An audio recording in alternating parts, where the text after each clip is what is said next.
Bonjour, batata ba maman, bandeko banso ekolo Congo. Zara Claude Mutima na émission Baliangando. Ndento baka ke Baliangando mokili mobimba. Baliangando c'est état d'esprit. Baliangando représenté na Congo Flash par Denzel Kinshasa na John Image TV. La site où tout le monde partage avec ça Baliangando. Vous partagez monsieur Baliangando, Zara monsieur Baliangando avec état d'esprit sans tendance avec des questions qui fâchent. Tout ça, les retours, il y a Martin Fayou Noumadidi, plein à craquer, tout le monde a besoin surtout. Félix Sekedi, grand prêtre de Kundinga, Kolo base, mais base, il y a plein à craquer. Il a signé contrat il y a 10 ans. Il y a Kamere. Chadal dauphin entre guillemets ya politique kanamba benga Joseph Kabila asali maman échec na Mbujimai akosi bana maya o libérer ala la liberté abengi bana babasa ba soda akosi bango ndambe sona akosa bango mais avec beaucoup de respect toujours on va chapeau ndenge zalaka respect to plutôt dinga rabino mi to respect rabino mi taka banyangando toujours que la formation pour te bandenge nini tout côté cortiquer. Ben, mais je peux dire que c'est un peu sabonné. Mais tout ça, on a pasteur Joël Kondé, l'homme de Dieu. Nous tous abîmés sur la base. Pasteur Joël Kondé a dit non. À ça, la base, c'était pour ça de l'autre côté. La politique va saisir Moana. Mais dans le contexte où le pasteur Joël Kondé a dit, on a eu le temps à expliquer ce contexte où il a quitté ceux qui ont molimo, ceux qui ont déngani le base de Pandimoka, sur la base de côté partout. Il y a eu sur la base de la habité. En fait, quand on a saisi sur le pasteur Joël Kondé, bonjour, pasteur Joël Kondé. Bonjour, Baliangando, puis bonjour, Nabatutu Bazola Ndabissoa. Pasteur Joël Kondé, ma solo na ya base, na le football sont bien. Et il y a qui ndenge. Non, mais c'est-à-dire, ils sont déjà leaders, ils ont conduit le troupeau, ils ont conduit le peuple de Dieu. Ils ont que le peuple, par exemple, la base.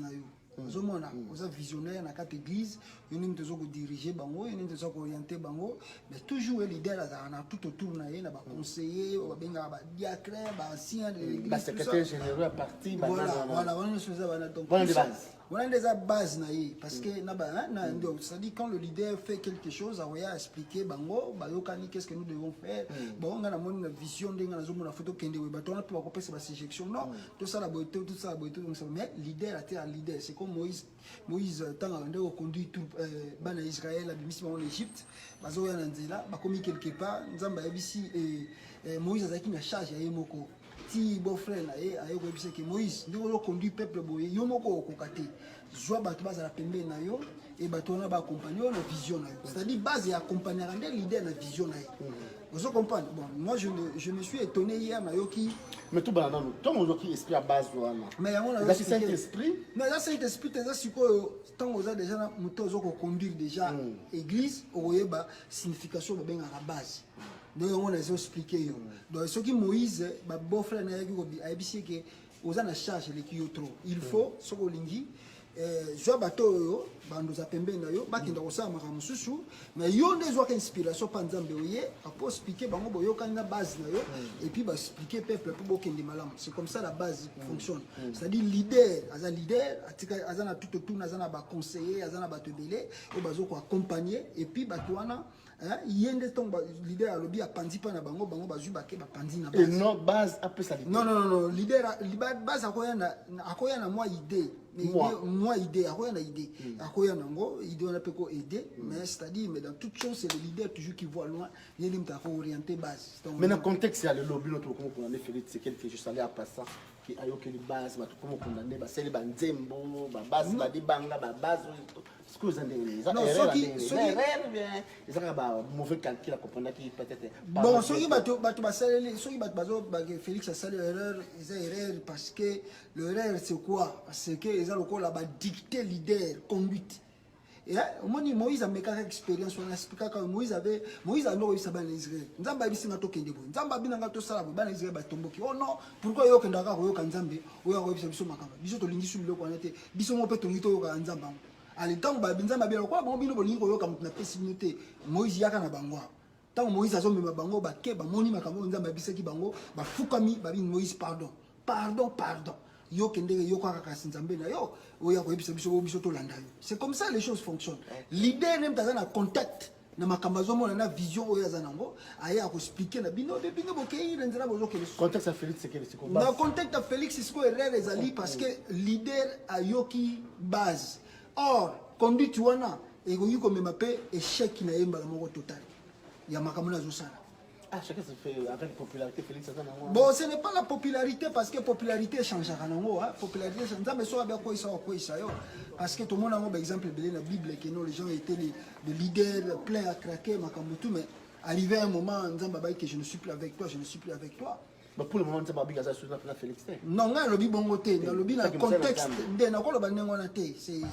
c'est-à-dire faut éviter, nous sommes interpréter mal tout ça, tout ça la macambo. Or, comme bisous toi un souci que Félix Tshisekedi à comprendre sens où bisous tout ça qu'on interpeller. Vous comprenez? Parce que les gens pensent que non, bisous tout ça jaloux ou bien tout l'indi Félix ou bien tout ça. Non, personne ne contre Félix parce que Félix c'est un Congolais comme nous autres. Mais biso to linginde à comprendre que non ligne de conduite tozo kende na ngoto kende boy parce que soit to sali mabe échec kozongela biso échec kozongela biso pe échec wana ezali non contre ba Rwandais mais ezala sco contre entre nous Congolais to lingi guerre wana te. Merci pasteur Jean Konde makama alléluia sika Martin Fayulu plein à craquer ma didi d'ailleurs on a garde du nord to ngoni ba na deta kabwe ba mama so ba kokuma dera plein à craquer na Paris makambo salama kala mtasala de la forêt kala ma falo ça on a Paris na kimi peut tomber est-ce que batuana ezali ka base bezali batu kaka ba MLC ba salisa ba fula Martin Fayulu non ba salite ba fula au moins dans le baka tout concourt bien de MC de ceux qui aiment Dieu aux hommes donc na c'est que joue on a que l'élévation vient dit de l'Orient dit de l'Occident mais l'élévation vient de Dieu mon nzambe so bien tombola yo a tombola mutako mpesho ngwazati nzamba lokotaka mutuna se atombole likolo a commission valeur omoni donc mutako tira mutukali na mukilazati parce que tant que vous n'avez moninga kal nzamba obukango et puis nzamba opouver le contraire parce que oyo utuko le kalelo awa biso na toza ina na prière d'abord je vais que nzambe soki ozaka nzamba solo to sambelaka la qui ça le contraire ya obat basoko kanisa et c'est ce qui vient de se faire aujourd'hui nzambe a la qui si le contraire ya bato basoko kanisa parce que bato a tcheki mutema que non sans biso eloko ko sama na Congo te donc ça IDPS eloko sama ça IDPS eloko donc ça IDPS Congo ko s'en sortir te. Mais c'est vrai. Non, c'est-à-dire yango moni lelo oyo Nzambe a prouvé le contraire. Pour na kolakisa bango que sans ou sans vous Dieu peut faire quelque chose. Nzambe on a biso un exemple na bisakio. Nzambe akozo yo bino yo oza leader parce que c'est Dieu qui avait choisi Saoul. Nzambe même tabisa ya tomba na Isabelle la roi Nzambe même tapé ça bango Saoul. Mais arrivé à un moment Dieu dit à Saoul je te rejette aujourd'hui. Na rejeté yo lelo et je choisis David. Qui connaissait David? Personne. Qui connaissait, qui même prêtait attention à David? Personne. Il y avait des veillants héros dans la Katali Bouma Papa Naye. Ma grand frère Naye, mes grands combattants, les grands guerriers. Mais le jour où le roi Eli a sorti qui ne pakula, ma fouta pas David pour la Bakenzamba Ponio, yondo libéré bana Israël, au conduit bana Israël, au libéré bana Maboko ba Philistin. Eli accueilli a sali parcours ya bana nani ya papa David bisika bazalaki abandi na likolo tina se nzamba abisi bango abisi Eli bato tu ono yo omoni wana na poni bango te Eli atali abina nzambe mais qu'est-ce que tu veux encore me dire qu'est-ce que tu veux m'expliquer nzamba abisi ngala abisi oke mwana moko azali wana lukai ti Eli ayako bisa papa ne mais nzamba lobi nga o bato te est-ce que ça na mona mususu te abi mais wana za ne mona mukie aza expérience de guerre te ayeba nité aza na loko aza na base te aza na loko te mais yo bon te nzamba bisinga kana ke kutana naye tant ngala zo kende bo kutana David nzamba bi voici mutu na tindi scopo mta libérer bana Israël va le oindre akepa André et c'est lui qui était le libérateur donc pour dire que nzambe a changé la carte et biso to bainde na biso nous étions dans la prière parce que notre prière était que Dieu fasse le contraire. Donc Dieu fasse le contraire à détruire des personnes. À détruire des personnes. Que Dieu fasse le contraire. Il y a que non. Il y a Félix qui n'est pas très important. Non, ce n'est pas qu'il y a la félicité. Il y a que Batu. Nous avons bien que Batu. Batu ba que non. Ba minimiser à mutute. Ozo comprendre. Esprit wana ya ko minimiser batu baltika yango que sans biso muta ko yiko s'en sortir te. C'est-à-dire les lokola yo balianga ndo ozo ningo progresser na vie na yo. Mutu moko boyebe batu moko bazo banoke ah yene nga za boye avabi mabiso kaka so. Bataille de peste. Voilà biso ki biso tozate batone ko simba te.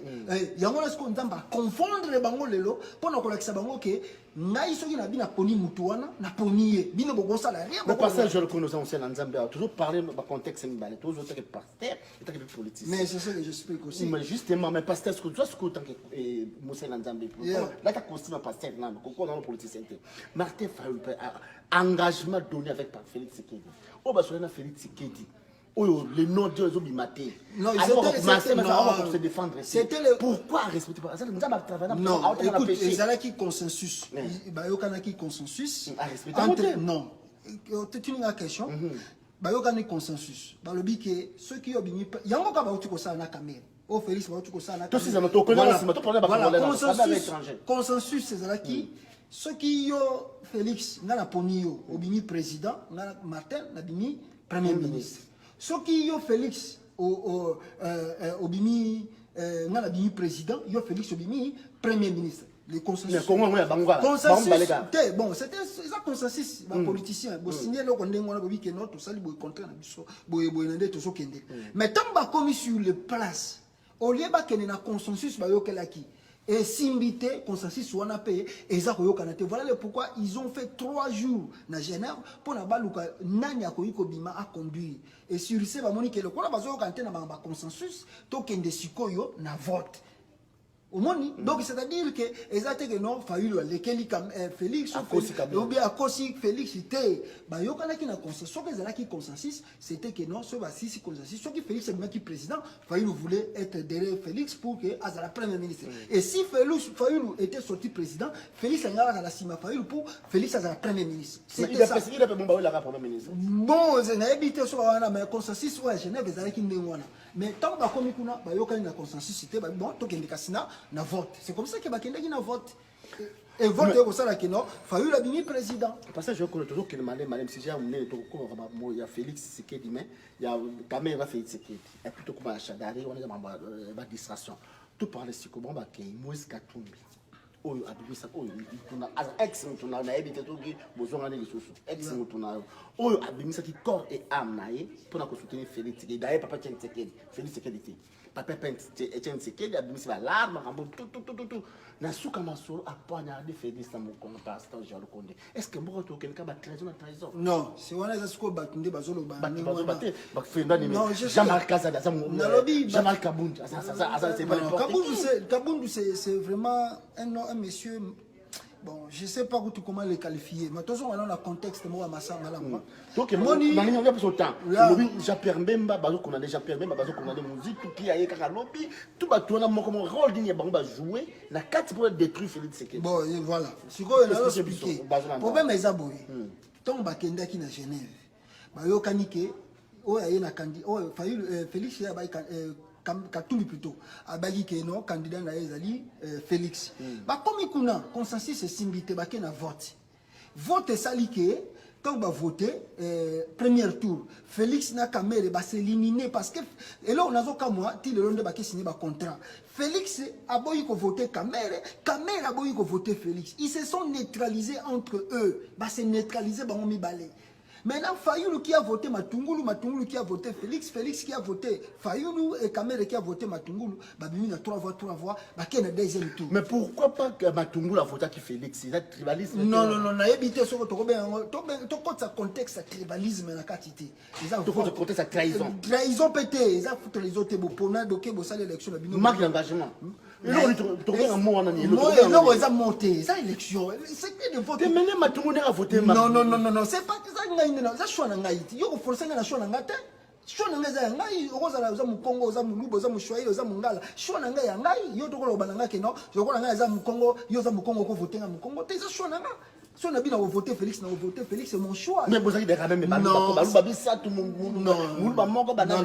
non. Premier tour, ils étaient qu'à 4. Dans 4, il y avait Matungulu, il y avait Fayulu, il y avait Félix et il y avait Kamel. Sur le contexte de tribalisme. Et tous 4 sont des candidats présidentiels. Sur le tribalisme, pourquoi? Mais maintenant, sur le Bakei, Silisi, qui ont voté dans le premier tour, les deux là se sont neutralisés entre le 2. C'est neutralisé. Maintenant, ils passent au deuxième tour. Dans le deuxième tour, c'est là, Katumbi, Kamel et Bakota. Invalider Bemba Baye. Mais Bemba Baye, Kokuta, résultat sur la table. Katumbi Baye, Kokuta, résultat. Namujitu, Baye, Kokuta, résultat était déjà sur la table. Et le résultat, Baye, Kokuta, Fayulu à 3, Matungulu à 3. Mais bon, est-ce que vous avez voté? Est-ce que vous avez financé le vote? Mais vous étiez vous 4 dans la chambre. Vous avez voté. Vous avez voté. Bon, ça est le côté. Maintenant, Katumbi qui a fait la motion, Kamel ABC et Félix ABC que non, tu ne peux pas s'opposer à ce qui vient de se faire. Oh, ils ont démocratie, il faut que nous Tinasuka. C'est Félix et Kamel qui à la fin des comptes, Katumbi a tiki motion. Parce que Katumbi aussi a dit qu'il y a la motion par rapport à l'oko lobby que non tribalisme Matungulu pour amonique Matungulu Mutabandundu Fayulu Mutabandundu Katumbi a dit que c'est ce qu'on motion va que na deuxième tour comment ka batumi balé à deux provinces ndé Félix na caméra baboyi babité botika to kenela eza démocratie. C'est comme ça que le deuxième tour est Fayulu. Mais pourquoi ce tout le temps Wakachawa na Makama pourquoi ils ont accusé Moïse, ils ont accusé tout le monde? Non, ceux qui ont accusé le problème est nini. Problème il dépasse les alliés, ceux qui ont alliés mutu, faut ça il a kabango. Donc yo nenga boyé au kuki ko ça le logo monté. C'est-à-dire que toi tu comme Moïse bazo benga ya za mbongo ebeleko, c'est-à-dire que Moïse dit mbongo na yezali servir l'IDPS. Donc yo zala lokola donateur na biso. Pesaka biso kaka yoti do Moïse fala comme donateur de IDPS. Donc même il y a ambition politique selon IDPS Faboma toutes les ambitions son argent c'était des services. Mais d'abord Moïse Kassou n'a pas de parti politique. Comment avec la IDPS a un candidat IDPS? Azalaki candidat IDPS il a créé ce mouvement mais pour être un candidat c'est pas seulement pour on appeler candidat indépendant. Moi je peux être candidat indépendant à la base. Non mais c'est que la base mais on met confusion en base en salamine qui ça. Mais parce que nous quoi là-bas nous parce que tu as dit grand prêtre Masolo ou Makumba réseaux sociaux tabanda Masolo belé à combat livre on aurait ngwanda zamboko ya tumba alors bezali trahison bazali ko préparer balkanisation moto beaucoup de qui na ba Moïse Katumbi a commis pour les nani refanta Trump na RDC pour na ba que balkanisation ce qu'on a makambo na o ngwanda lo ngwanda ko sikaka alba vérité le kola za non balukuta moni problème les parce que je comprends d'accord ça le problème les de manipulation non bazo manipuler batu moni à force de beaucoup écouter les gens ne comprennent pas ce qui moni tango ça moi la politique chacun cherche son intérêt. Je vais travailler pour mon intérêt. Moi, je travaille pour son intérêt. Moni, je travaille pour mon intérêt en tant que politicien. Moi, tout souvent, je travaille, même Christine Kassavou, je travaille pour mon intérêt parce qu'il n'est pas inclus dans la Katuana. Na kata ba négociation donc tout à ça ko boya makambo ya Genève ba ko intérêt non ça not intérêt na ye ya zate na kati donc le ya zate na kati on soutenir nos intérêts non ngana za ko ba teke za intérêt mais pour problème ba congolais nani il faut d'abord sortir de la crise là où nous sommes. Quelle crise? Mais crise dans le Congo. Mais l'occupation, on parle pas les élections, l'occupation. Mais toujours le bataille d'élection. Mais on cherche les voies et moyens comment s'en sortir. Mais les armes. Mais t'es, on a surtout les armes. Faut que les bazar, mais t'es, bakabouté, bantelé, belé, bon, il faut ça la paix. Banini il faut la neutraliser. Pour y avoir que Maramindu qui n'a Congo tolobango pour la Colombe. Il y a beaucoup de secrets qui cachent déjà. Bonjour, le monsieur là en question, il faut nous créer une stratégie, une stratégie, on a TVT parce que ce n'est pas bien de dévoiler beaucoup de secrets. Mais pour nous,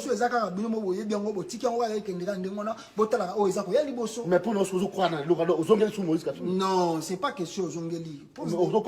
Non, exactement quoi, on politicien, tu dis que tu as solution, il y a sorti à Genève. Sorti, exactement, bango bakei, bamoni que non, futo keni na boga. Binisi, et là on a bango. Et là, on a besoin de tout à la suite, on est allé. Pour tout le monde, peuple Mokonde, va la publicité, va soutenir les Martin Fayulu. Peuple Mokonde. Bon, ça libre. Nous sommes libre.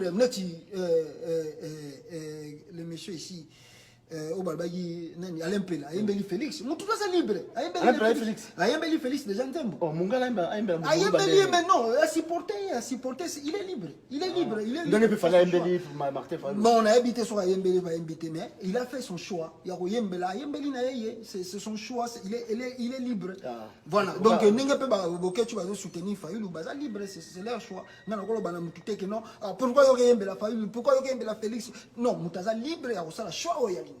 Parce que je reconnais contre ce qu'il y a parce que sous ma sola on donc il faut expliquer nous zela non ngana expliquer parce que ozoko katanga to ba question bali ngando moni problème eza boy Martin Fayulu azongi le na Kisasa les Congolais ont vu quelque chose de nouveau parce que n'est habitué que nous étions dans la prière parce que to yebiseki Nzambe Dieu fait quelque chose pour que au l'accent mokili que non yoko ko za moto baza ko seka baza ko mona néant au changer image na. Et c'est bien des choses qui viennent de se concrétiser aujourd'hui à Kinshasa. Bato bakanaki ke Fayulu ko sala chèque, bato bakanaki ke Fayulu ko dinda lelo, bato bachaki tout en marche et ils pensaient que non, ba eloko ko sala matin na Congo sans bango, ba moni le contraire que Nzambe a changé la carte et puis a changé la donne. Et yango lelo et uti ko le kana Congo. Fayulu descend na Congo ezali ko lakisa que non, botika ko minimiser eloko yo Nzambe azako linga sala. Et lelo na Congo même bata kabila na yebisa ki yo jour wana et puis na mission to sali na yo balengando le choix de Fayulu fait peur à la Kabylie parce que preuve en eux depuis Fayulu a été choisi président il y a groupe wana bata kabila ba bandi silence c'est aujourd'hui que na outi ko apprendre bata FCC ba sali déclaration que non na Genève banda ko préparer quelque chose contre la République bata kabila la région de Sikoyo, il y a bateau, il y a Ngwanda, tout. Vous comprenez? Mais or qu'à Genève, les choses sont sur les sites de Kofi Annan. Sur aucun site, on a tous les alliés, Mikanda, tout va signer, tout va lobby. Au bazo la complot, il n'y a pas un complot là-dedans.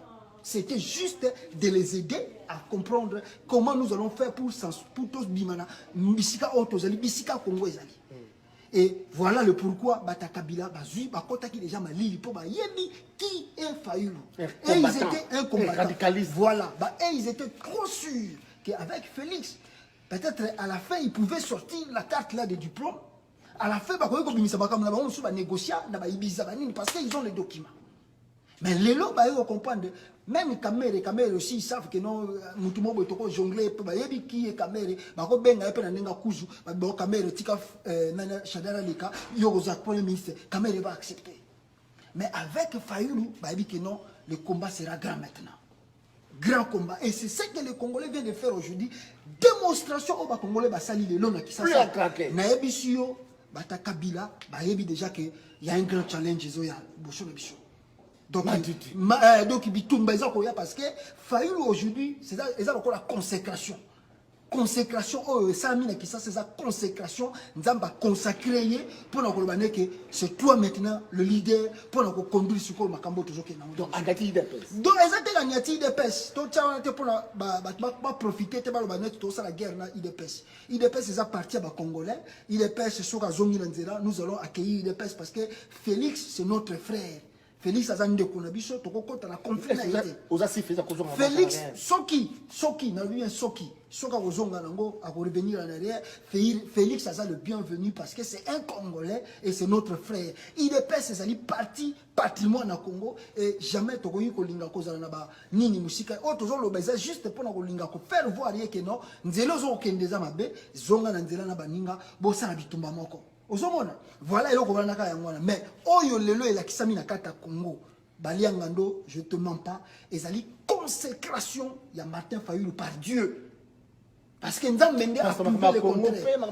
Non, Dieu n'abandonne jamais les siens.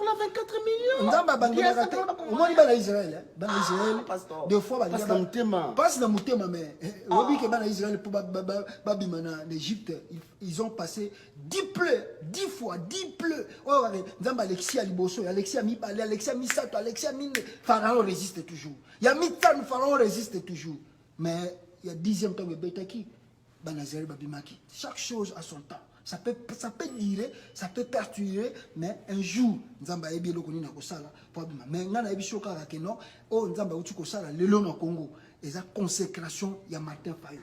Pour nous connaître que voici maintenant c'est toi le leader. Parce que je crois que Martin Fayulu ou bien non, c'est ça sous question de défense parce que dans un monde on dirait biso da combattant, tu pas résistant. Balendo tozo bundana bango, tozo bundana. Eloko to linga kamani ba politicien, c'est pas politicien. Exactement to linga bango te. Ça dit que ça ba quoi comprendre. So ba nengwana eza la kala to kata rideau entre biso na bango baza na Congo non. Biso to lingi boyi que ba acteur politique qui va comprendre bitumba nini o eza na kata diaspora pour le changement ya Congo. Et bango bende bazo kendo wana ba yebi makambo yona ebisio tout n'est pas bon à dire dans des vidéos nous surtout tout ko la non ne bazo kendo ba ko sala boy bino posela bango ba ko mona boy tout n'est pas bon à dire que les Congolais va fungula misu na bango ba tala makambo za ko ya mikolo za ko ya ba ko vivre les avion matin faire que ne kuna ki bakanga bo sakanga na bango ba ko sala ko non makambo wana bakanga kiango za avant mais propagande zo bandaka mingi te makambo zo fungwa masiko les choses vont s'ouvrir. Kabila asili mael na minute on baza boy batu babi tozo kende élection siko yo boy avec machine avec machine élection salama pour les camps là c'est sans machine à voter pour l'autre camp ceux qui bango bata Kabila ba na machine bango na le 23 qu'est-ce qui va se passer makambezo ya mais moi c'est tout on boycotte pas les élections mais Martin Fayulu ceux qui ba élection ezali machine ezali ba aucune élection non c'est la même chose même parole nous acceptons les élections mais sans machine à voter. Mais moi, on boycotte pas les élections. Quand c'est un on boycotte pas, on boycotte, mais sans machine à voter. Même par ordre, il y a différent. Martin Fayulu, Félix, Bemba, tout, Bazaka ne le va pas. On ne boycotte pas. Félix, ça veut dire machine, sans machine, on va aller. Non, on a vu Félix, le bin, sans ou sans machine, on va aucun. Mais Bissot, ce qu'on va le biquer, Bissot, aucune élection, sans machine. Supposons qu'il y a aucune élection, pas Martin Fayulu a gagné. Est-ce que Nam la pouvoir il est obligé. Il est obligé. Il est obligé, il ne va pas dire le contraire. Les îles, la tour, soit Meki, tour. Yo, mon à 2006, c'était comme ça. À 2011, c'était comme ça. À 2016, il n'y aura rien. Voilà, il y a un ambition que tout comme tout n'est pas bon à dévoiler dans les médias, on est calme. Yozela, quand on comme Makamuneng et Zakoya, que les Congolais va faire la mission.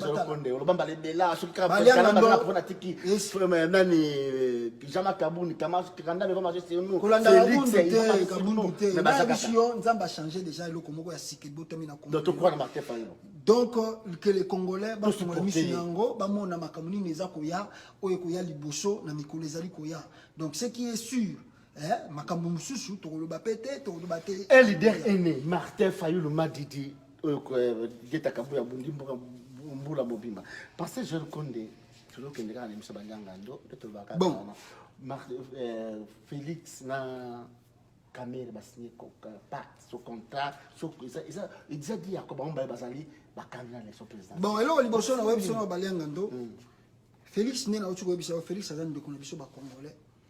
C'est un frère. Vous comprenez? Félix, c'est un Congolais. IDP, c'est un parti à Congolais. Tokocha Makele, ils ont un regret parce que tout le monde n'a pas eu la Zakobima. Bata IDPS, Babimisi Batou, la permanence, la Fayulu Nanzela. Ce qui est vraiment tellement honteux pour l'IDPS de faire des choses pareilles. Bon, l'Italie, mais il y aura toujours des conséquences après. Mais ce qui est sûr, IDPS c'est parti à Congolais. Baton de Bazako instrumentaliser IDPS n'anga mabe, nous allons confondre bango quoi. Nous allons confondre bango parce que Dieu est juste. Nous allons linga bato alukutate, linga bato basala makamuna n'anga mabete. Dieu va leur prouver le contraire. Mais là on a webi sao baliangando, nous sommes ezali. Moni bato banda ko tinda Félix. Tant Félix a zoninga sala babilo konaye. A signé biloko na ye bato basala ki ba vidéo na internet ta belé plus de na habité plus de 1000 na mon vidéo quand tu vas mon vidéo bakama bato belé basala ki ba vidéo baso ba banité bon ata ba banité bato basala ki ba vidéo ba bio Félix so longo li vidéo te 48 heures yo komona bato mo sikoyo moni siko bon ba mona ce qui va se passer maintenant là où nous sommes propagande ni la élection ils ont banda lobby.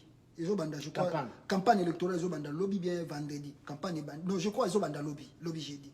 Alors campagne bandi, Félix Azano na libanda mboka, Babikuta ozonga baba ya fala zonga samedi mais c'est pas encore sûr que Félix ozonga samedi parce que nous avons déjà communiqué moko babi ozonga suite le 24 été azalo na ba masola zo na ba partenaire donc Rosalon est absent tant que lancement la campagne de Salama lui il est absent il est en dehors du pays maintenant tant que Rolinga zonga to ebidati zonga pour lancer campagne qu'est-ce qui va se passer pour ça va tourner to éviter mais bato ba celle là qui ko Félix va vidéo belé pour nous robisa que Félix yoza leader boya biloko wana biso bataille de pêche siko campagne zo bandate ba zo pe ba mbongo ba tira Félix pour na Félix à ça la campagne bango ba celle là qui ba vidéo ba pèse mbongo à campagne ba pèse Félix mbongo à campagne à que ça la vidéo à que ndeko ça la a gagné l'élection et le komi balé bazo bosana biso na libanda ata to sali 1000 vidéos mutu mo wakende ko voter na kisasa zate biso ata to sali 150 000 vidéos awa mutu ko voter na kisasa zate bato bazana komonde ba ko voter so bino bosala ki ba vidéo ya okumisa Félix longwa yoza leader bokende pe ko voter na kisasa suko batala bino bo voter parce que ti lelo bato bazo kanisa ke non soki Félix azongi moi bato bazana permanence sur 400 500 000 personnes voilà bangonde ba voter Félix comme président ou bien bato bazana ça ba vidéo na libanda wa bangonde ba voter Félix ça comme président ba passer mbongo ça toi passer moi ça ba passer mbongo ba ça na passer mbongo ba pesa ba $1 wana to mona soki yokoka mbongo wana au Félix fa tourner Congo mobimba a tourner Congo mobimba ba sali eloko moko ba meminde Félix na libulu sans que nous on n'a pas de capacité, on n'a pas de moyens, il y a que mon mobile wana kende. Donc quand ça la sponsor naé Moïse Katumbi. Mais non, c'est-à-dire ezaki koyo que la unité suivre les règles du jeu. So il besoin pour fixer les règles du jeu dans match, Bolanda yango soko bimi en dehors des règles du jeu. Mais pas moi mobile batazaki. Félix était d'accord, Félix était d'accord. Parce que ba tweet na tout azaka kakena ko convaincre ba combattants, changement c'est ma. Ba tunde on a lobby na yote, on a lobby no ke bato basali mabe za bato basali ba vidéo. Wakacha wana baka. Ngana zotanga komba mutu. Parce que mon wakacha wasaki msomo lobby, a lobby qui non banane ba akomi ko condamner entourage à Félix ne bati Félix n'est rien. Bon ngana zotanga komba ba. Voilà, ngana lobby no déjà que bato basala ki ba vidéo a 1000 vidéos, ba 50 000 vidéos, ba pesa Félix jusqu'au mbongo à campagne. Et puis ba yebisa Félix bon yo ko zonga kisasa biso to ko pesa yo mbongo pour ça la campagne électorale et puis biso to ko kita to ko longa poto biska to zali to kende ko voter na Congo to ndima bango parce que erreur basala ki to ba mona moi 1000 personnes ba bimi Félix azo ko sala nini 1000 wana de Félix le grand leader mais non ni le lo que to bisa ki Félix que non tu ne peux pas te comparer avec Papa Tshisekedi. Papa Tshisekedi c'est Papa Tshisekedi. Yo oza Félix. Na même na boti mwana koza toza ba ressemblance toza na ndenge nini. Mais charisme on nga na za nango. Peut-être il y a aux anongo, peut-être il y a les kanga, peut-être. Donc c'est-à-dire il faut mettre des choses. Félix a en au monde que non. Ba logo la papa ndenge mo makambe ko kende. Or kazo ba te que tozo vivre dans un contexte moko eza différent. C'est-à-dire ba bande ko yoka Papa Tshisekedi trop vit son âge, vit son expérience, vit parcours politique naï. Il y a que tous les opposants suivaient Papa Tshisekedi. Mais maintenant, aujourd'hui, Papa Tshisekedi n'est pas là. Félix Tshisekedi a Zamukola Bemba, T. Félix Tshisekedi a Zamukola Moïse Katumbi, T. Félix Tshisekedi a Zamukola Martin Fayulu, T. Félix Tshisekedi a Zamukola Muzitu, T. A Zamukola Matungulu, T. Donc, vous avez presque un contexte Moko Shikoyo. Donc, différence c'est ce côté entre temps où Papa Zalaki, n'entend où Félix Atikali. Ce que Félix a compris, on a dit que non, bateau de Tikana Bango, tout ça, presque Nenge Moko. Toza presque ba master. Donc sikoyo soki na bina na sala na matela bango ba hotelemelanga. Et yango moni mema bi bon ça va le quoi. Non ba sala li écoute le hôtel bi bon yo mo lo bino yo kei ya. Okende. Mais ce que qu'est-ce qu'on a compté on a Félix Tshisekedi na. Bon eza mawa parce que na zela ki bata base ba sala vidéo. Mais na moni bisika bata base ba sala vidéo te. Bon ba soutenir caméra. Caméra bon ça ba tout. Bato basiko kasi on ninga comme un point wana na bande ko zela bata base. O bazo binga biso to za base. Ba sala vidéo contre caméra. Mais bata base ba sala vidéo te. Ba bosani makambo caméra sala bango na 2011. Ninga tambusa Papa Tshisekedi wana ba poto Papa Tshisekedi azo linga kutana epo azala ba sala candidat unique. Babosani yango babosani oyo caméra sala bango na passe na yo passe nanga babosani oyo caméra sala bango pour makambo ya Geneva le bandi babosani oyo caméra sala bango na dialogue na Eden Kojo tout ça ils ont oublié lelo oyoyo bata IDPS veulent soutenir caméra na 10 ans oyo Kamere asali même muto loko banga awa tozana ba vidéo na yo comme soki chargé à presse ya IDPS kuna alors ça ba vidéo que nous acceptons Kamere mais yebo quoi ça na ba vidéo awa en États-Unis awa contre Kamere wana mais lelo comme na kisasa ils veulent soutenir Kamere et na moni bataille IDPS oh non nous accueillons Kamere ah vous accueillez Kamere na base bino bo créer bondimi Kamere. D'abord, Félix, il y a une lacune, que Félix a de lacune parce que premier problème, il y a Genève. Si le problème il y a Genève, pour Nanakiti Congo, pour expliquer base, qu'est-ce qui s'est passé à Genève jusqu'à ce qu'il y a retiré signature. Expliquer, batouté, vérité, ni les maintenant, à sauter le deuxième problème. À Kena Oya, Kamere. Ce que Oya Kamere est en signature, on a tout qui base. A tout ni base à expliquer base bah il est le côté à cas signant mais base peut le dire et rien ça veut dire que tout ce qu'il avait dit là tant mec na signature c'était que maçon sur maçon tromperie sur tromperie donc là quand même ça va content bah signé contrat il y a 10 ans et puis faut mon à Félix na éviter bah tout va se vendre pembe na so niveau d'études c'est pas ko finga quoi je sais pas le niveau d'études quoi na éviter. Vraiment, vous analysez un papier, un document. Moi, je peux être candidat aujourd'hui. N'ayez ce qui va arriver dans 5 ans à venir. Je peux accepter s'ils avaient signé contrat Nabango Suko que non après mandat Oyo, Kamere, moi je soutiens Félix, Abima président, moi je serai premier ministre. Là, je suis d'accord. Mais comment on est déjà oh non en 2023 ceux qui Félix a devenu président Suko yo, en 2023 Félix même dans soutenir comme président, ça c'est le mensonge. Ça c'est vraiment le véritable coup. Et puis Félix n'a habité. Et on a le bien ok. N'a habité bateau avant d'être autour naïe. Oh bandimi que Félix c'est qu'il a papier naïe a signé que n'est que non a 10 ans. Ça c'est quoi ça? Ça c'est quel et puis on n'est pas signé botan ma belle. On n'est pas signé contrat na bango juste pour la présidentielle. Mais le malheur année va signer contrat ou non. Même la législative nationale pour la députation. Félix a côté contrat na Kamere. Pour la députation nationale, Félix Tshisekedi a signé contrat na Kamere. C'est-à-dire, les deux partis va député moko. Donc, moi, l'élection dans le Salamana. Ce qui est la partie politique. Bokebo, attends na vote, na za candidat non. Na candidature va voter.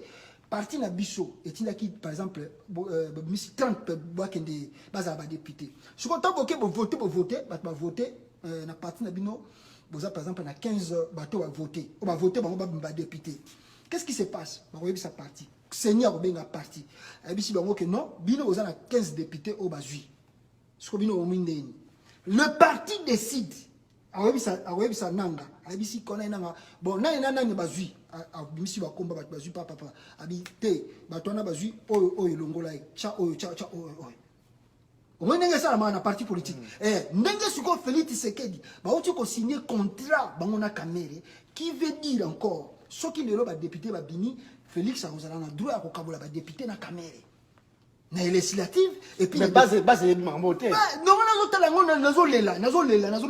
mais qu'est-ce qui se passe na tout autour il y a bateau bazana Félix base mais c'est ça c'est dit sur les autres la Félix mais est-ce que Félix tombe que Félix n'a pas fait les études c'est dit que c'est normal les gens ont raison mais comment Félix peut accepter de telles choses? Ça c'est et ça le coup là bozo ko kunda IDPS na kunda IDPS quoi on a vu ça que les gens ne savent pas ce qui va arriver dans ce parti là après 10 à 5 ans c'est qui mais quand même faire de tout IDPS mais il y a un mec qui n'a pas tout ça qui vidéo le plan de Rwandais pour n'a pas bomba IDPS il y a un plan na bango zanini il savait que la résistance d'un parti qui reste au Congo c'était l'IDPS. Il ne savait pas, il croyait pas Martin Fayulu. Il ne s'attendait pas Martin Fayulu. Bango ba dit que résistance à ma casse, na parti politique na Congo, c'est l'IDPS. Maintenant il faut tout détruire. Bango Martin Fayulu a bimi. Bango tomba wana kuta Martin Fayulu te mais Martin Fayulu ta bimi mais Kamere a une mission pour détruire l'IDPS. Kamere a la mission de détruire l'IDPS. Kamere c'est l'ombre de Joseph Kabila. Bon, quand tu vois Kamere, tu vois Kabila. Il rentre chez Kabila sans audience. Kamere. C'est un homme de Kabila à 100%. Kamere n'a jamais été contre Kabila et ne sera jamais contre Kabila. Et la mission des Rwandais, c'est depuis le parti IDPS. Ils étaient trop sûrs, après la mort de Papa Tshisekedi, Makamba IDPS Sicile. Mais la résistance sur le temps, ils ont continué. Ils continuent maintenant, ils passent derrière Kamere. Kamere, Mtatindi Félix, l'ongola tolongola ba signature. Et ça base. Et ça base, c'est Kamere. Kamere, Mtaye Kokote Sko Félix, pe na ba signature. Il y a pas aussi. Mais à tout le base. À tout le base.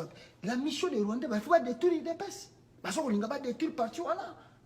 La zone là. Ceux qui bateau bataille IDPS. Base IDPS. Ceux qui vont faire la mission na biloko Félix azo sala mikolo eza ko ya. Ba bazana ba sentimentaliste. Bon, mitali bango, mais ngana zo sa bango que ceux qui vont faire la mission makambo Félix azo sala na IDPS. Un jour, bo besa biso raison. Parce que ndé les boye, Félix a commis lokola instrument. A commis lokola nyama na zamba o azui masasi. Mais est bien été. Donc c'est-à-dire il faut battre Luka équilibrer, stabiliser. Parce que là il est là, il s'est perdu. Il a perdu Félix Aza sous le contrôle il était à Makambebele. Asa loko a perdu. Il faut battre pendant vendre de gauche à droite t'as vu que Félix tant Makambo tout le monde n'a aucun de boité. Zong sabo, tikalabo, zaraboy. Moi étant que frère, étant que IDPS sa parti nationale, je vais demander à Félix de revenir à la raison et de joindre ses frères. Fayoulou, c'est son frère. Fayoulou, c'est son frère. Azongela, Bandeko Naye, Babunda Bitumba. Atika Kolanda Loyenge, il y a Vital Kamere, c'est un Rwandais. Et la mission des Rwandais, c'est de détruire IDPS complètement. Merci, pasteur. Je connais tout le monde qui a commencé à se la question de qui est Bélia, côté Bélia, donc.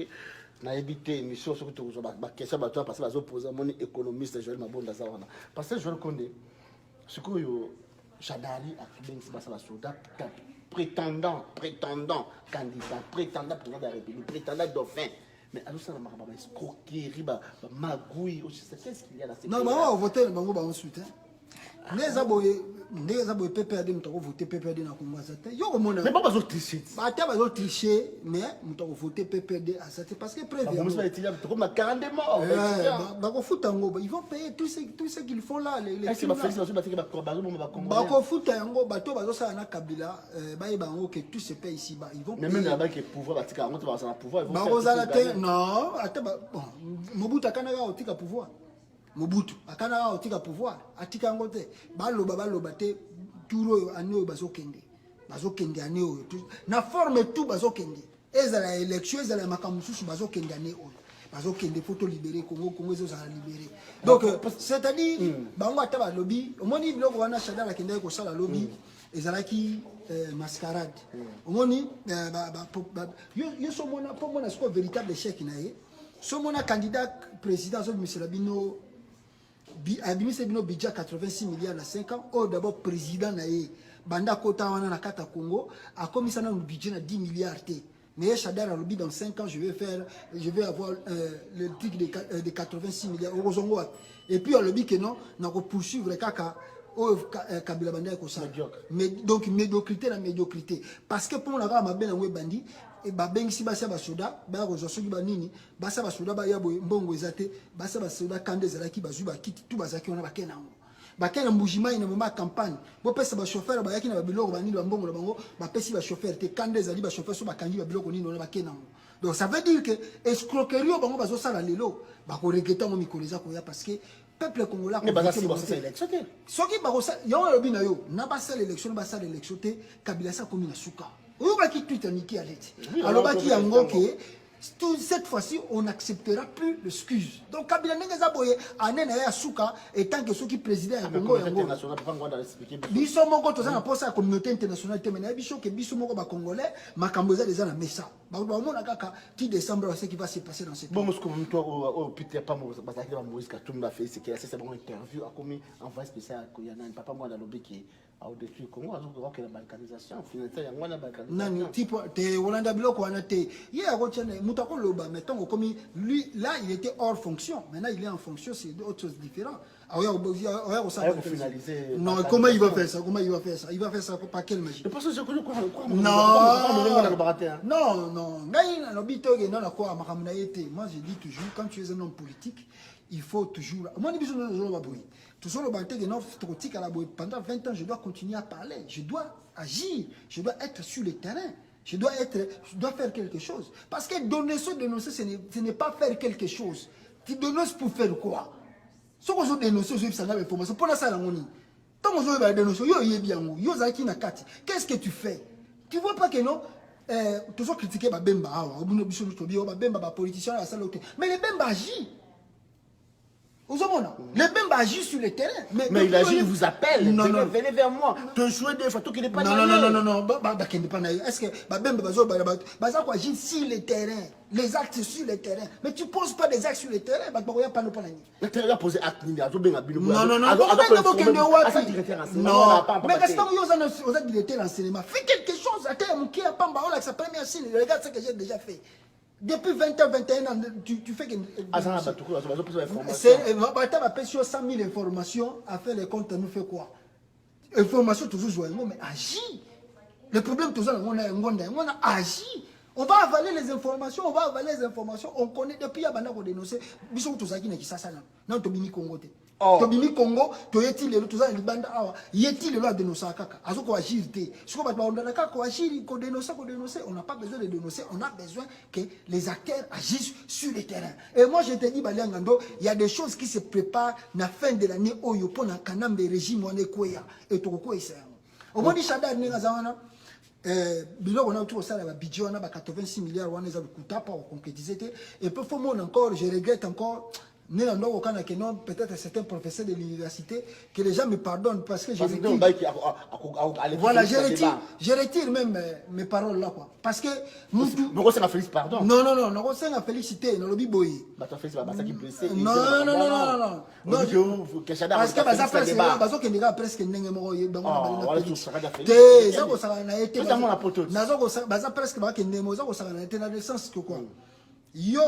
mandat il y a 5 ans.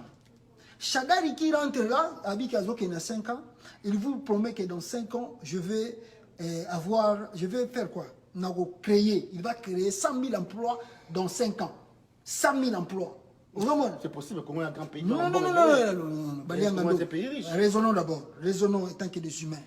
Kinshasa Pamba étant qu'une province. Kinshasa a combien de millions d'habitants? Kinshasa Pamba est toujours presque 10 millions d'habitants. Si tu crées 100 000 emplois à Kinshasa, c'est comme une goutte d'eau dans l'océan. Si tu crées 100 000 emplois à Kinshasa, c'est une goutte d'eau dans l'océan. Mais toi, tu dis que dans 5 ans, moi, je vais créer 100 000 emplois dans toute l'étendue de la ville. Mais on a vu que je retire ma parole parce que peut-être c'est un professeur de l'université, mais je me suis trompé. Il va créer 100 000 emplois dans 5 ans. Mais il a vu que Kinshasa, nous avons déjà 10 millions, même plus. Mais toi, tu dis que tu vas créer 100 000 emplois. À Kinshasa, là, si tu jettes 100 000 emplois, ça dit que le roi bois qui goutte d'eau dans l'océan. C'est rien. Ça dit que les gens là n'ont pas comment, ils savent pas qu'est-ce que... Opportuniste.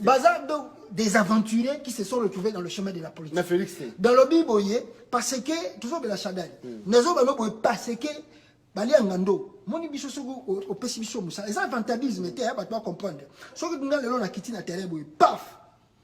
Non, c'est nous qu'on 6 mois. Et 6 mois na secteur on a vendu, vous allez voir ce qui va se faire. Vous comprenez? 100 000 emplois c'est rien parce qu'on peut créer des emplois quand na qui ça na biso que na minute on peut créer des emplois. Quand on a service à l'État, même pas, il ne faut même pas aller dans le service privé. Na service à l'État kaka. 100 000 emplois dans le Congo, c'est rien. On peut créer ça. Dans quelques minutes, on crée les emplois. Mais ils sont là. Ils savent réformer. Comment créer des choses. Comment manipuler des choses. Ils ne savent rien. Ils ne savent pas comment contrôler les structures de tout. Ils ne savent rien. Et ils pensent que sur le 100 000 emplois dans 5 ans, et pourtant, c'est s'enfoncer encore dans les trous. Il y a un qui dit que les proposé de Congolais de l'autre côté. Que le Congolais... candidat, il y a tout la Mouka. Non, Martin Fayulu lui-même a pris plus de 196 milliards dans 5 ans comme un budget. C'est-à-dire que Fayulu a l'expérience par rapport à comme il a travaillé dans le secteur privé, il y a ExxonMobil. Est-ce que vous avez un témoignage? Azana, ba témoignage ezali batu bazali soko ka JP après ça so témoignage c'est-à-dire soko moni batu wana batambusi ba pays Afrique belé et puis Fayulu n'a pas été chassé, il a démissionné de lui-même. Yemoko pour le Congo, pour le Congo, Fayulu a géré ce pays dans l'Ouest.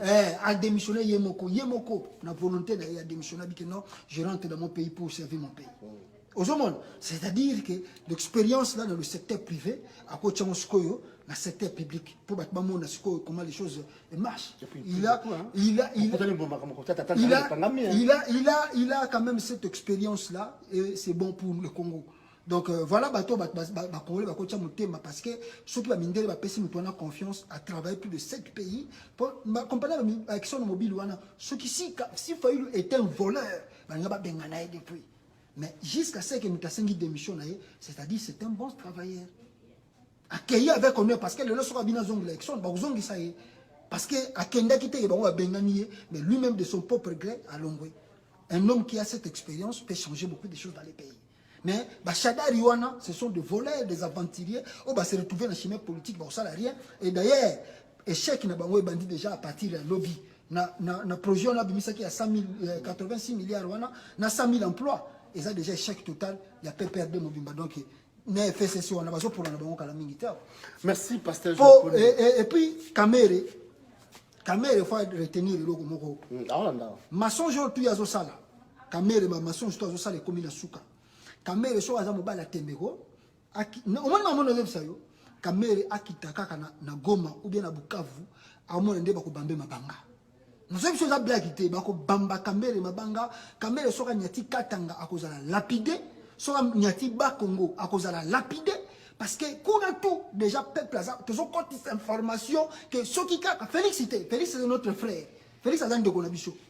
Mais Kamere sera nyati ba Congo, nyati katanga, akeba maniema bako lapide na mabanga. Acha ngona mutu na ye déjà que côté kuna mekane kutu tete. C'était un Rwandais, Alinga manipulé par Congolais, mais ça comme une souka, souki maël na ici, baris n'a été coquille. Merci, pasteur. Je reconnais na habité mon appel, moi tout ba question belé les alliés à attendre to excuser biso vraiment bo excuser biso toujours au Congo, ils ont été que tu as intérêt tout dans la partie plus terminale analyse tout ça là oyo tout à l'heure tout ça analyse dans beka pour tout à l'heure beaucoup dans Congo République démocratique du Congo, c'est pas des intérêt mutu moko. Merci à toi pasteur. Merci beaucoup. Merci beaucoup. Parce que monsieur Balianga nous habité mot de la fin pour ça la témoin au Kolobani na bato ba ko ça du temps qu'on a les parents et le bas parce que ça ça matin hein. Oui. Ça matin ça on a quand chef hôtel le matin dans merci beaucoup. Mais avec un Madi Martin faire nous habité de Kabuya boa ça kudia ba ça kudia ba parler langue ba na ko komadera. Voilà, merci beaucoup na batutu balandi biso et là on a le bagage na Congolais Martin Fayulu c'est un fils du pays Bolandate Makambozo Salama mais ce qui est sûr voyons l'avenir ils ont prometteuse na Congo Togolo Bagnos toujours mais il y a des grands hommes au Bazali Banda et le Congo Makambozo bouger nango Kalamingi te quoi donc décembre oyo nous sommes avec Kabila Koboy. Donc parce que on va ngaba ki manzela élection mais basu bakutani sikoyo parce que au moins Sambongo Fayulu a sali plein à Kisasa a eu consécration en Zambé mais ba ko balance ba mona sese on peut ça on va habiter Fayulu a corrompre parce que on peut ba chambongo en J donc Félix a kita Kisasa ba corrompre pe ba tout le gouvernement corrompre pour na Félix so a corrompre total kasi bon Félix ninga zawana na lingi ko ba mbe mingi te pona ye na lingi ndeye azonga na raison à comprendre que non c'est notre frère c'est notre frère c'est notre frère il est pas à partir na biso ba congolais to lingi zonga na ndira mais batoyo basala vidéo tambo moni mutayo sa makambo tika loyenge parce que ko sala ba mususu na loyenge eza bien tetra erreur ba kotisi Félix eza erreur ba kotisi Félix na erreur siko bobi misaye bazo ko raté bazo éviter ni ba ko misa Félix azon Martin frère yango na lobby Félix aza mobali mona mobali yo ka sonité mona mobali yo ka sonité kamera kutu Rwanda ko saka batazonga ne R2 yo moni kamera so azaki mona mwasi mbela tambola atana ndira susita quoi pour moni que maman na boula mais yo moni que vidéo tango baba saina na pourquoi ba attaquer mingi te ba attaquer ka Félix parce que batutu bazorba yako tutoyebiye yako de se dire que caméra a une valeur crédible de crédibilité ça la valeur te liboso la congolais ba mona ka lokola papier moko boyo donc bazo talega na musika quoi donc et puis mutu nemo na kisasa wana zolo ba tout le mikolo donc ye totika ki ye me ayebi vidéo mo to sala ga na bishop Kakoloto asenga abenga bishop Kakoloto asengi ba pardon ndeko muta fayu muta kamere o azo chaka makelele bele to sala ga vidéo moko na bishop Kakoloto asenga ba pardon abengi bishop abi mo limbisa na vraiment to zaika mo combat politique mais boko asenga ba pardon mais soka zo continuer na biloko na to sala tozongele kala mingi. Donc c'est ça un peu notre rôle. Merci, merci batata maman, merci vraiment tokolo que la bino lobby moi to kende Toronto ya te moi to kende mo Toronto vraiment dans musika mboka banane ya mboka ba wakacha wana ba mbakama likamna mabele que je salais à passant. Moi tout comme on a musique avec mais quand vous avez un téléphone avec l'homme dans la fourmi rouge parce que ma gamme bané fourmi rouge dans l'obité beaucoup de YouTube balia ngalo beaucoup de émissions mon nene n'a des données en tout cas vraiment n'a des données émissions mon nene allé maman Marie Jeanne la président comité congolais ben monsieur tout ça qui lobby et ça déjà on a katafini. Merci à toi vraiment merci pour ça. Merci beaucoup Balianga merci beaucoup. Merci à tous pour tout pour monsieur Balianga tati ben a partager monsieur Balianga depuis Vivor de greffe international vraiment nous équipe bien mingi autre ba côté dans qui biso mingi qui belé to kuta na balasima to benga na fond to sola merci à toi Balianga c'est état d'esprit mokili mobima avec des questions qui fâchent ciao.